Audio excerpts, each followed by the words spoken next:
ఒక్క ఫోటో, ఇద్దరు ప్రపంచ నాయకులు. ఇప్పుడు అదే ఫోటో ఇంటర్నేషనల్ జియో పాలిటిక్స్ లో పెద్ద డిబేట్ గా మారింది. ఒకప్పుడు బెస్ట్ ఫ్రెండ్స్ గా ఉన్నటువంటి అమెరికా అధ్యక్షుడు డొనాల్డ్ ట్రంప్, ఇటలీ ప్రధాని జార్జియా మెలోని ఇప్పుడు ఒకరినొకరు ఓపెన్ గా స్టేజ్ మీద తిట్టుకునే స్థాయికి వచ్చాడు.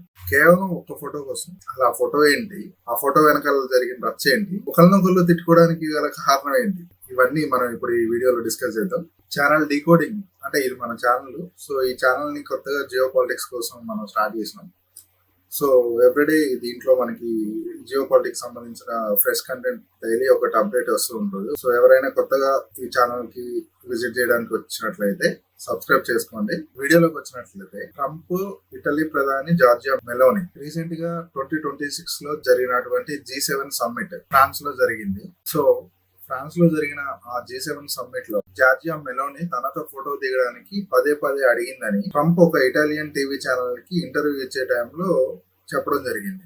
ఆ G7 సమ్మిట్ లో ట్రంప్, మెలోని ఇద్దరు ఫోటోలు దిగడం కూడా అన్ని బయటకు వచ్చింది. ఇప్పుడు ట్రంప్ ఏమంటుండో ఆ ఇంటర్వ్యూలో, ఆమె అడిగింది, ఆ అడగడం వల్ల ఆమెపై జాలితో ఆ ఫోటోలు దిగానని చెప్పి ఇప్పుడు ఆ టీవీ ఛానల్లో ఇంటర్వ్యూలో చెప్తుండ్రు. ట్రంప్ ఇచ్చిన ఇంటర్వ్యూలో ట్రంప్ చేసినటువంటి స్టేట్మెంట్స్ మీద మెలోని సీరియస్ అవ్వడం జరిగింది. ట్రంప్ చెప్పేవన్నీ అబద్ధాలని, నేను కానీ నా దేశం అంటే ఇటలీ ప్రజలు ఎవరైతే ఉన్నారో వాళ్ళు కానీ ఎవరిని బతిమలాడవు అని ఆమె ఘాటుగా స్పందించడం జరిగింది. ఈ గొడవ ఇలా నడుస్తుండగానే టర్కీలో జరగబోయే నాటో సమ్మిట్ కు ఇద్దరు నేతలు అటెండ్ అవ్వాల్సి వచ్చింది, ట్రంప్ అండ్ మెలోని.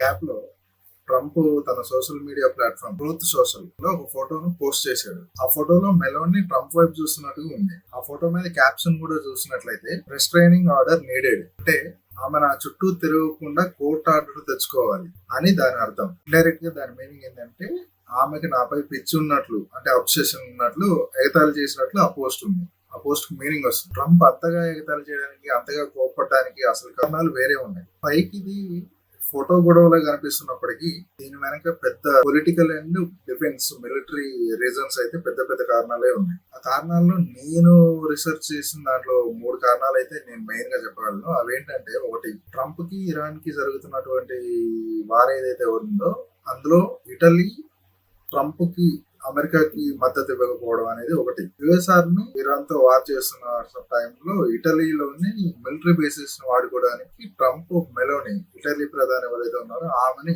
ఆ మిలిటరీ బేసిస్ ఏవైతే ఉన్నాయో అవి వాడుకుంటాం అని అడిగితే ఆమె నో చెప్పింది. దీంతో ట్రంప్ చాలా డిసప్పాయింట్ అయ్యింది. ఇక రెండోది ఏంటంటే, ఇటలీలో ఉన్నటువంటి క్రైస్తవ మత గురువు పాప్ ఫ్రాన్సిస్, అతను అమెరికా ఇరాన్ వార్ మీద స్పందిస్తూ యుద్ధం ఎప్పుడూ ఒక ఓటమే, ఆయుధాలతో శాంతిని సాధించలేమని, అది కేవలం విధ్వంసం, నొప్పిని మాత్రమే మిగులుస్తుందని పాప్ ఫ్రాన్సిస్ చెప్పడం జరిగింది. పాప్ ఫ్రాన్సిస్ వ్యాఖ్యలపై ట్రంప్ విమర్శలు చేయగా మెలోని పాప్ కు మద్దతుగా నిలిచింది.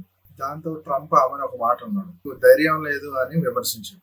మూడో కారణం ఏంటంటే, డిఫెన్స్ బడ్జెట్ లో డిఫరెన్సెస్ రావడం. దీనిపై కూడా ఇటలీతో విభేదాలు వచ్చాయి. ఒకప్పుడు స్నేహితులు, ఇప్పుడు శత్రువులు.